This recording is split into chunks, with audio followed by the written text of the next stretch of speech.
Hello everyone, আমি ভাস্কর। আমি বাইরে আছি, তো আমার আজকে বাড়ি ফিরতে অনেক রাত হবে।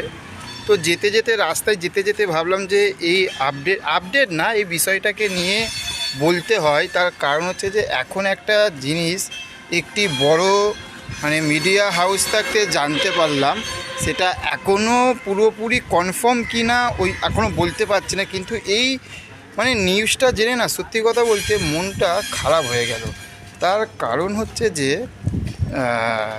মহাগুরু মিঠুন চক্রবর্তী বাংলাতে ভেবে দেখুন, শ্রীমান ভার্সেস শ্রীমতী যখন রিলিজ পেল, বা হচ্ছে যে শাস্ত্রী এই ছবিটা যখন মুক্তি পেল, হল সংখ্যা পাচ্ছে না, ভালোভাবে শো হোল্ড করে রাখতে পারছে না।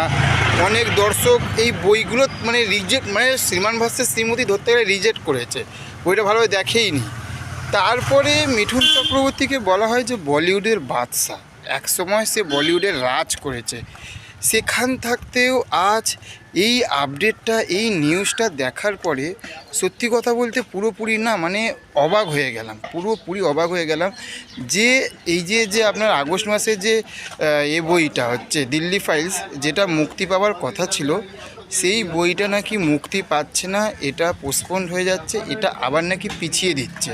ঠিক আছে, এবার ভেবে দেখুন, একটা মিঠুন চক্রবর্তীর সিনেমা, এই সিনেমাটি পিছিয়ে দিচ্ছে। হয়তো তাদের মধ্যেও একটা ফ্যাক্ট এসেছে যে ওয়ার 2 রিলিজ করছে, যদি হল সংখ্যা না বেশি পায়, তাহলে বাংলার মতন কিন্তু বলিউডেও কিন্তু একই অবস্থা। তাহলে ভেবে দেখুন, তাহলে আমরা বাংলার এই যে নতুন নতুন প্রোডাকশান হাউস এসেছে, তাদেরকে আমরা কি করে দোষ দেবো যে তাদের সেই রকম নেই, তারা এই জন্য হল পাচ্ছে না? তাহলে বলিউডে কেন এই অবস্থা? আমি সত্যি অবাক হয়ে যাচ্ছি, আমি বুঝে পাচ্ছি না। যেটা হচ্ছে যে ইনাকে এখন যদি এই রকম ফেস করতে হয়, যে একটা সময় এত ভালো হিটের থাকতে হিট একটা করে গেছে, তাকেও যদি এই রকম ফেস করতে হয়, তাহলে আর সিরিয়াসলি বলছি কিছু বলার নেই। সত্যি কথা বলতে আর কিছু বলার নেই। এগুলো দেখে এক্সাইটমেন্ট। আর ভেবে দেখুন, আমার চ্যানেলে মিঠুন চক্রবর্তী নিয়ে কোনো আপডেট আসে না, কোনো আপডেট দিই আমি? সিরিয়াসলি ওই সত্যি কথা সেরকম আপডেট নেই। আর যে আপডেটগুলো আসে না, আপনাদেরকে বললে আপনাদের মন খারাপ হয়ে যাবে।